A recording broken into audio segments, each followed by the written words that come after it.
जय श्री कृष्ण। राधे राधे आप सभी को। चलिए आज फिर से राधा और गोपियों की कहानी लेकर हाजिर है, तो शुरू करते हैं। एक बार की बात है, गोपियां व्रत कर रही थी तो श्री कृष्ण उनके पास गए और उनसे पूछा कि महाराज किसी महात्मा को भोजन कराना है, तो आप क्या बता सकते हैं कि कौन बड़ा महात्मा है? तो श्री कृष्ण ने कहा, हमारे गुरु जी दुर्वासा जी, लेकिन वे यमुना के पार रहते हैं, वहां जाओ, उनको खिला पिला दो।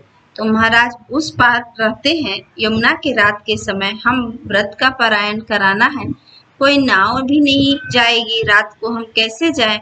यह भादो की यमुना कैसे पार कर सके? श्री कृष्ण ने उस समय कहा, यमुना से कह देना कि अगर श्री कृष्ण अखंड ब्रह्मचारी हो तो हे यमुना तू मुझे मार्ग दे दे। तो गोपियां हंसने लगी आपस में, ये देखो अखंड ब्रह्मचारी को, अनंत कोटि स्त्रियां जिनके वो अखंड ब्रह्मचारी हैं।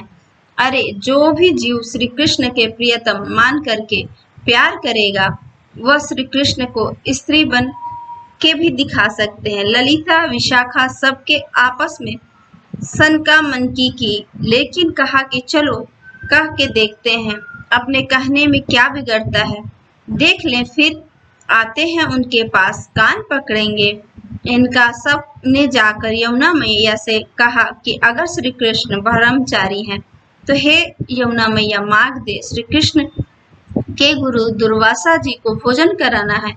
यमुना ने मार्ग दिया। अब सारी सखिया को आश्चर्य हुआ कि यह क्या, यमुना भी मिली हुई है। श्री कृष्ण ने इसका मतलब है कि वे लोग गई उस पार दुर्वासा को खूब खिलाया पिलाया, हलवा पूड़ी अनेक मिष्टान 56 प्रकार के भोजन ले गई थी और करोड़ों गोपियां गई थी। सब खाते गए। दुर्वासा जी कुछ भी उनको नहीं पता चल रहा था और उन्हें मौज सी लग रही थी। महापुरुष लोग सन की तो होते ही हैं, वे खाते ही गए। गोपियों को भी सुख मिला।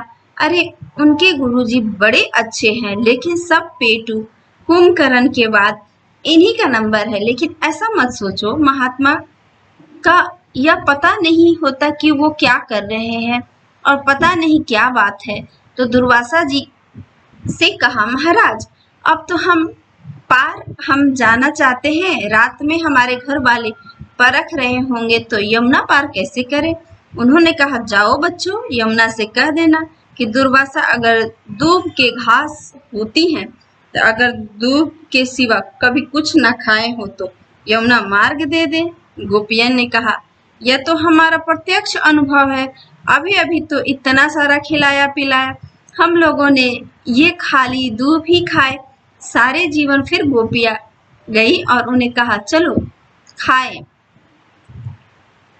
कह के देखते हैं गंगा यमुना मैया से, और फिर मार्ग मिल गया। अब डबल डाउट हो गया गोपियों को, श्री कृष्ण अखंड ब्रह्मचारी हैं और दुर्वासा केवल दूध खाते हैं। इसके समाधान के लिए श्री कृष्ण के पास गई तो श्री कृष्ण ने कहा, देखो यह बुद्धि से समाधान नहीं होगा, देखो तुमको मैं पावर देता हूँ, जो पावर दिया गया योग माया की शक्ति है, तब समझ में आएगा कि मैं कौन नेचुरल है और कौन आसान है। तो भगवान और महापुरुष के पास एक पावर है, उसका नाम है योग माया। तो योग माया की पावर का मतलब है अपनी पर्सनालिटी में रहे और उनकी माया का कार्य भी करें।